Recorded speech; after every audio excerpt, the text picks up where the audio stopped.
Assalamualaikum warahmatullahi wabarakatuh. Saya Rizky Yunaldi Putra dengan NIM 17060082 akan mereview jurnal internasional yang berjudul Konsumsi Relatif Perumahan, Subsidi Tabungan Marginal dan Pajak, Penghasilan sebagai Kebijakan Terbaik Kedua oleh Thomas Aronsona dan Andrea Manberga. Pendahuluan. Makalah ini membahas apakah tenaga kerja marginal dan pajak pendapatan modal atau subsidi mungkin berguna sebagai sarana koreksi eksternalitas ketika konsumen memiliki preferensi posisi untuk barang tahan lama. Dalam hal konsumsi, individu dari barang ini membebankan eksternalitas kepada orang lain. Perumahan merupakan contoh nyata dengan memberi pemilik manfaat konsumsi langsung dan pada saat yang sama menjadi aset yang digunakan untuk mendanai konsumsi masa depan. Jika perumahan setidaknya sebagian mewakili konsumsi yang mencolok. Setidaknya kebijakan terbaik pertama adalah memajaki kekayaan perumahan sedemikian rupa sehingga eksternalitas yang dibebankan setiap individu pada orang lain menjadi sepenuhnya terrealisasi. Jika pajak korektif yang optimal atas kekayaan perumahan tidak memungkinkan, penting untuk mempertimbangkan instrumen lain untuk mengoreksi eksternalitas yang disebabkan oleh konsumsi perumahan yang colok. Peran kunci real estate adalah untuk mendanai konsumsi masa depan, menunjukkan bahwa subsidi tabungan marginal memberikan intensif bagi individu untuk menabung lebih banyak dalam aset keuangan dan membelanjakan lebih sedikit untuk perumahan. Kebijakan ini melawan eksternalitas konsumsi kondisional yang ditimbulkan oleh perumahan.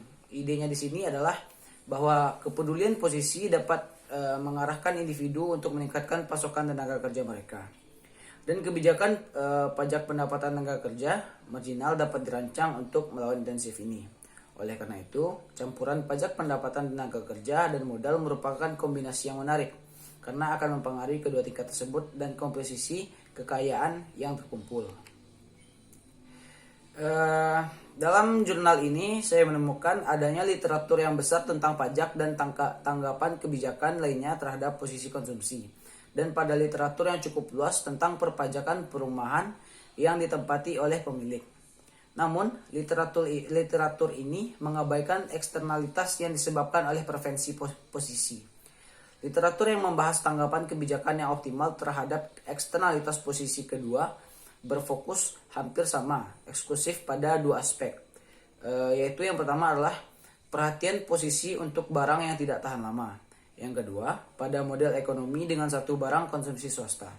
Dengan kata lain, sebagian besar pekerjaan sebelumnya tidak membedakan antara barang proporsional dan non-proporsional. Dan ada sedikit penelitian mengejutkan tentang bagaimana pajak atau instrumen kebijakan lain harus menanggapi kekhawatiran relatif untuk konsumsi tahan lama. Model yang digunakan pada penelitian ini adalah model patokan. Model yang disajikan di sini bertujuan untuk menangkap dua aspek perumahan, yaitu pertama, kemungkinan bahwa individu memperoleh utilitas dan konsumsi relatif mereka dibandingkan dengan orang lain yang merujuk. Dan yang kedua, bahwa individu berinvestasi dalam kekayaan perumahan ketika muda dan konsumsi kekayaan perumahan ini bersama dengan akumulasi lainnya. Selanjutnya itu kebijakan pajak yang optimal ditolak ukur. Kebijakan ini berfokus bahwa perpajakan non-linear atas pendapatan tenaga kerja dan pendapatan modal yang disertai dengan pajak fleksibel atas kekayaan perumahan akan memungkinkan pemerintah untuk mengontrol dengan sempurna jam kerja, konsumsi barang tahan lama dan tidak tahan lama, dan persediaan modal dalam perekonomian. Baiklah, selanjutnya itu ke kesimpulan. Kesimpulan makalah ini adalah membahas implikasi kebijakan dari kekhawatiran konsumsi relatif untuk barang tahan lama, dicontohkan oleh perumahan, di mana pilihan konsumsi masing-masing individu yang memaksakan eksternalitas posisi negatif pada orang lain. Namun, pajak dan kekayaan perumahan secara politis kontroversial, dan tarif pajak yang diamati di banyak negara jauh lebih rendah daripada tarif yang akan menginternalisasi eksternalitas jika dihitung berdasarkan bukti empiris. Oleh karena itu, jurnal yang saya baca ini mempertimbangkan solusi terbaik kedua, di mana pajak marginal atas tabungan dan pendapatan tenaga kerja digunakan untuk melengkapi pajak atas kekayaan perumahan.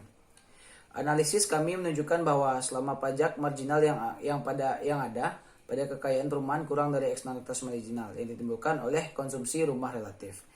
Demikianlah yang dapat saya sampaikan, kurang lebihnya saya mohon maaf. Assalamualaikum warahmatullahi wabarakatuh.